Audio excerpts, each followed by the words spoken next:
Namaste everyone. A very warm welcome to all my Class 12 CBSE Commerce rockstars. Board exams are literally right around the corner. And today, we are diving into a totally crucial explainer for your 26-27 Business Studies exam. Our target today? Chapter 7, Directing.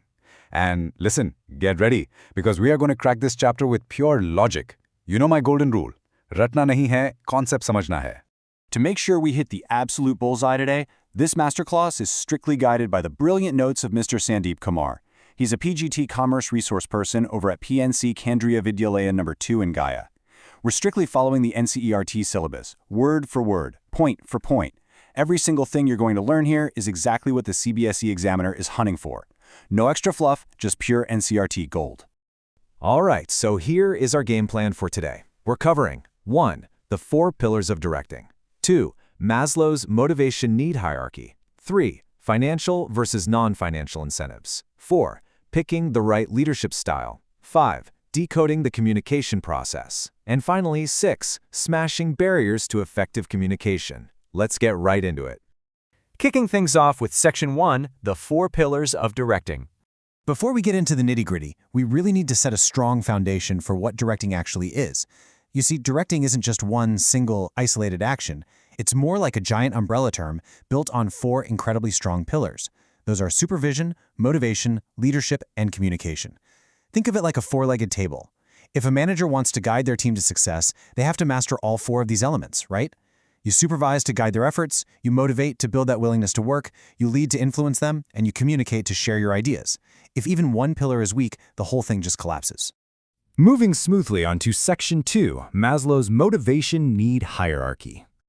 Let's zoom in on that second pillar now, motivation. Because honestly, getting people to actually want to work is half the battle won. And you simply cannot talk about motivation without bringing up Abraham Maslow's famous need hierarchy theory from 1943. To make this 5-level pyramid super easy for your exams, I want you to remember this simple cheat code, PSSES. Just lock that right into your brain, PSSES. And you always go from the bottom to the top. Maslow's whole big idea is that your lower-level needs just have to be satisfied first. Once a need is satisfied, boom, it stops motivating you, and you instantly move up to the next one. Let's actually walk up this pyramid using a super relatable Indian workplace example. Step 1 is physiological needs. This is your basic roti, kapra, al makan. In a corporate job, your basic entry-level salary takes care of this. Okay, so now you have a salary, but what if you lose your job tomorrow? That brings us to Step 2, safety and security. Having permanent employment, a provident fund, or gratuity completely satisfies this fear. Moving up to Step 3, social needs. Now that you're secure, you kind of want friends at the office, right? Teamwork and a really friendly work culture fulfill this sense of belongingness. Step 4 is esteem needs. This is where you crave respect and status. Getting a massive promotion, scoring that fancy corner cabin, or winning Employee of the Month hits the spot perfectly here. And finally, the peak, Step 5, self-actualization. This is all about becoming everything you are personally capable of becoming. Think of a CEO finally getting the chance to launch a massive flagship product they dreamed of, or writing a best-selling book. All right, jumping into Section 3, financial versus non-financial incentives.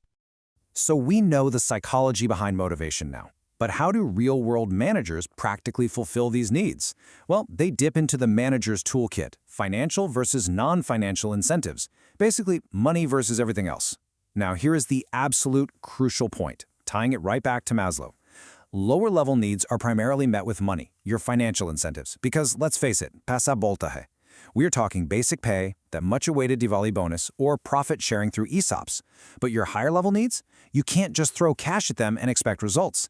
They absolutely require non-financial incentives. Things like giving an employee a higher status, guaranteeing job security, or giving them public recognition in front of their peers.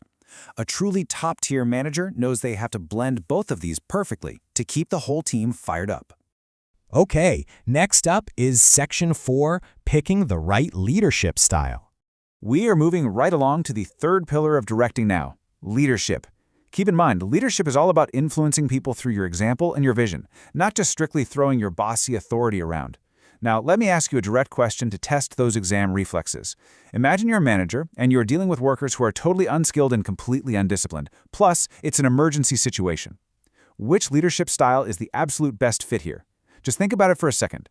Who really needs to have complete, absolute control in this specific scenario? Well, if you guessed autocratic, you were absolutely right. Let's decode these three distinct styles, and I want you paying very close attention to these CBSE spotter words. Seriously, these are your ultimate cheat codes for those tricky case study questions. First up, autocratic. Power is fully centralized and orders only flow one way, down. If a case study mentions the boss is inflexible or uses fear, boom, it's autocratic. Use this for unskilled workers. Second is democratic. Here, power is shared. The leader actually consults the team. Your spotter words, consults team or participates. This is generally your best bet for normal situations with educated employees. Finally, we have laissez-faire or free rein. The leader completely holds back their power. Spotter words here, lets the team decide. You only ever use this with highly skilled, self-motivated professionals, like a team of research scientists or top-level software devs. This brings us to Section 5, decoding the communication process.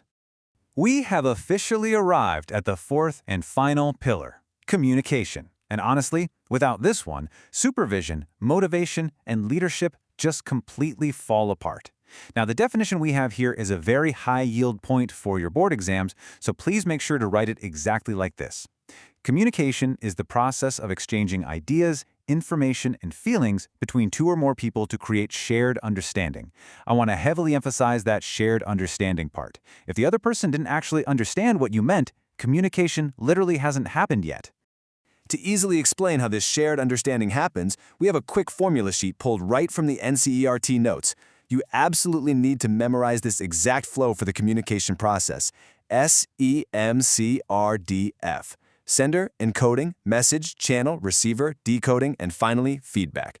It goes like this. The sender has an idea, they encode it into words, it becomes a message, it travels through a channel, like an email or a phone call, reaches the receiver, who then decodes it in their brain, and finally sends feedback. If they ask for the communication process in the exam, you just draw this exact chain. Now, within any given organization, this communication takes two main routes: formal versus informal. Formal communication is all the official stuff. Your corporate memos, downward orders from the boss, upward reports from the team. It strictly follows the official chain of command. It's highly reliable because it's usually recorded on paper or email, but it is notoriously slow. Now, informal communication, also famously known as the grapevine, oh boy. This arises totally spontaneously. It's entirely based on friendships, quick WhatsApp groups, and lunch table chats. It completely ignores the official hierarchy. Sure, it can get highly distorted, kind of like a massive game of Chinese whispers, but it travels incredibly fast. Literally, by the time a formal memo is finally printed and signed, the grapevine has already spread the news to the entire office. And this fast-moving grapevine physically flows in 4 different network patterns. We have single strand, where person A tells B and B tells C in a line. Gossip, where one person just stands there and tells absolutely everyone. Probability, which is just passing information randomly to whoever's around. And then there's cluster. Cluster is where you tell a few selected, trusted people, and then they go and tell their trusted people.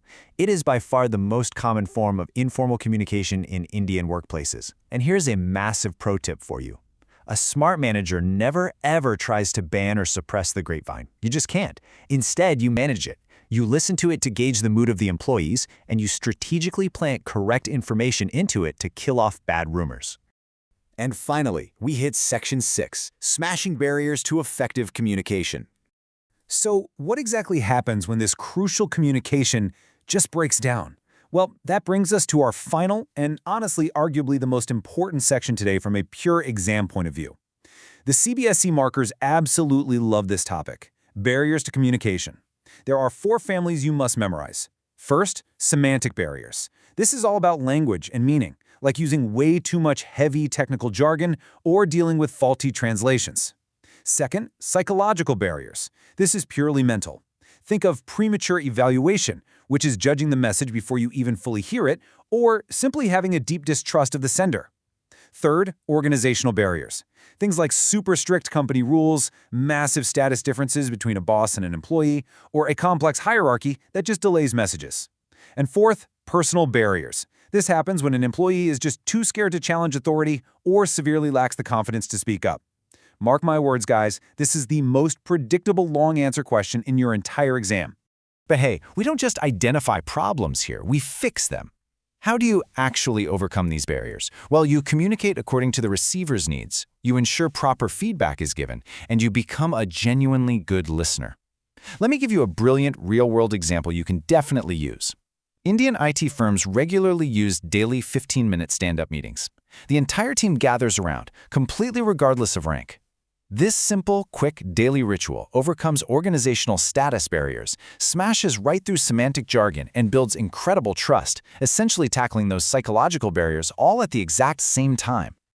Okay, before we officially wrap up this masterclass, I want to leave you with a HOTS, higher order thinking skills, scenario straight from our previous year's concepts. Imagine this. Bhavna is a manager. She is very bossy, and she absolutely never listens to any suggestions given by her subordinates. So, you tell me, is she simply an autocratic leader, or is she actively creating a personal communication barrier here? Think critically about everything we discussed today. Drop your answers in your study groups, debate it with your friends, and definitely go review your NCRT books tonight. Thank you so much for joining me in this explainer. Keep studying hard, clear those concepts, and I will see you in the next one.